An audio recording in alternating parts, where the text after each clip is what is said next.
Excuse me while I call the police and the fireman. Hello? Sucker blood. I want to overact. What was that? This is gonna be a good game.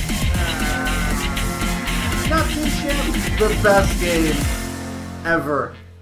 Hello and welcome to Hawks Recap. Game 45 has just concluded for the Hawks as they fall to the Calgary Flames at home by a score of 4-3. Now, after last night's game, we made a big deal how the Hawks have beaten the Penguins 10 straight times. Well, coming into this game, the Flames have beaten the Hawks 5 straight times. Not only that, the Flames are playing really well right now. They're at the top of the Western Conference in the standings. And just in addition to that, the Hawks have to play them on the back end of a back-to-back. Not an easy task at all. Now, I thought the Hawks did a good job matching the Flames' energy throughout that first period. But the Hawks made a fatal mistake early in this game. 3.5 minutes in, Johnny Gaudreau with the puck takes it into the offensive zone. It's a 3-on-3 situation, so there really isn't all that much to worry about. Just man up, take a man, and you should be good. But for some reason, there's a communication breakdown. Patrick Kane decides to double-team Gaudreau, which leaves Monahan wide open. You know Gaudreau's going to give him the puck. He does. Monahan gets a shot on net. Delia makes a fantastic save, but there's a rebound. There's a scramble in front. Puck kind of comes out to a loose area. Gaudreau hops on it.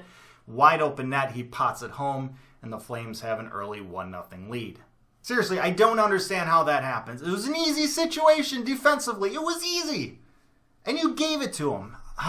Just frustrating. Frustrating. I can't imagine how Coach Colleton and the rest of the coaching staff feels about that. They had to have been sick. I was sick in my stomach when I saw Kane take his first steps towards Gaudreau. I'm like, no, stop!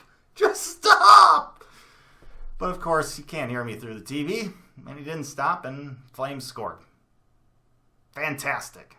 The rest of the first period would be back and forth between the two sides, and then with about 3.5 minutes left to go in the first period, Patrick Kane would make up for his defensive blunder earlier. He would activate Showtime, receives a pass between his legs, corrals it, backhand, just releases an unreal shot from a terrible angle up and over the shoulder of Rittich. Just nasty. Ties it up at 1, and that's how it would go into the second period. The Blackhawks would come out firing in that second period, and 5 minutes into that middle frame, Patrick Kane would get the puck from Gustafsson, take it through the middle of the ice, all the room in the world for him. High slot, draws that goalie out, trying to be aggressive, thinks that Kane is going to shoot the puck, and it really does look like it. But Kane decides to throw it over to DeBrincat, and he's got a wide open cage. He just whacks it home, and the Hawks have a 2-1 lead. The Hawks would have a couple more opportunities in that second period to extend that lead, maybe even put the game out of reach, but they couldn't get anything to go. A couple pucks just lying in the crease. Kampf hitting the post, but there just seemed to be a force field around that goal line. Nothing would go in, and as those chances went by, the Blackhawks decided to shoot themselves in the foot. 4 straight penalties, including 3 by Dylan Strome. Not his best game for sure. And if you give that many opportunities to the Flames, especially on the man advantage, they're going to burn you. And with less than 2 minutes left to go in the second period, Flames on the power play. Nice puck movement. They get the puck to Monahan in the slot, and he buries it. And it's tied at 2 going into the third.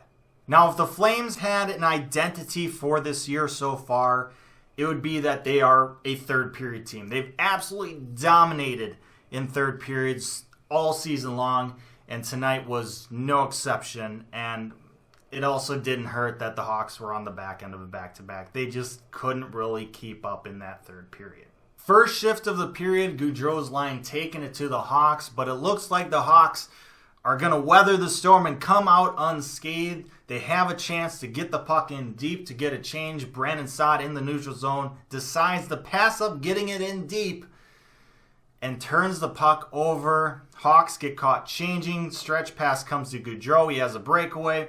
He throws the puck towards Delia, and it just barely squeaks through his 5-hole, trickles by and across the goal line, and the Flames take a 3-2 lead, and they just would not look back in this game. It's not like Calgary sat back and just turtled. They kept coming at the Hawks. They honestly probably should have had about 5 goals in that third period, but Delia was absolutely phenomenal. The only reason the Hawks were still in that game at the end of it, but he can't do it all. The Hawks not able to get, well, they did get another goal, but they gave up an empty net goal to make it 4-2. Brandon Saad scores with about 30 seconds left to make it 4-3, and then they couldn't get that final goal to tie it up. Hawks lose 4-3. Now, I thought Caggiula looked better in this game. He looked like he had a little bit more confidence with his new team. It probably also helped that he was playing against the Flames as a former Edmonton Oiler. Battle of Alberta probably sees a little bit of blood when he sees the red of Calgary. Chris Kunitz played less than 6 minutes in this game. Probably didn't even get a shift in that third period. I didn't notice it if he did. So probably won't be in the lineup for the next game. Speaking of the lineup in the next game, Davidson will probably be a healthy scratch, as Henry Jokiharju should be back in the lineup fresh off his gold medal win at the World Junior Championships. Seriously, this is something that we might be talking about years down the road. The decision to send Henry Jokiharju to go play in the World Junior Championships. Not only was he able to get away from the losing that was happening with the Hawks, he was able to go play in a big tournament with fellow countrymen, have some fun, be an alternate captain for Team Finland, get some leadership experience there, and not only that, win the tournament, instilling some confidence. This could have been a really huge step in the development of Henry Jokiharju. And we may be talking about this years down the road, about how great of a decision that was to send him to go play in the World Junior Championship. It just absolutely couldn't have gone better for not only Henry, but also the Hawks. And of course, for Jokiharju's first game back, he has the honor of playing against the Nashville Predators, who just shut out the Maple Leafs 4-0 tonight. Predators, they're getting healthy again, finally, and, well, that means they're starting to play like the contenders they are. This whole week is a bunch of tough games for the Hawks. Tough games. But you never know what can happen. That's the beauty about hockey. The puck can bounce in very unpredictable ways, which means you can win on any given night, which means it doesn't really matter what the paper rosters say.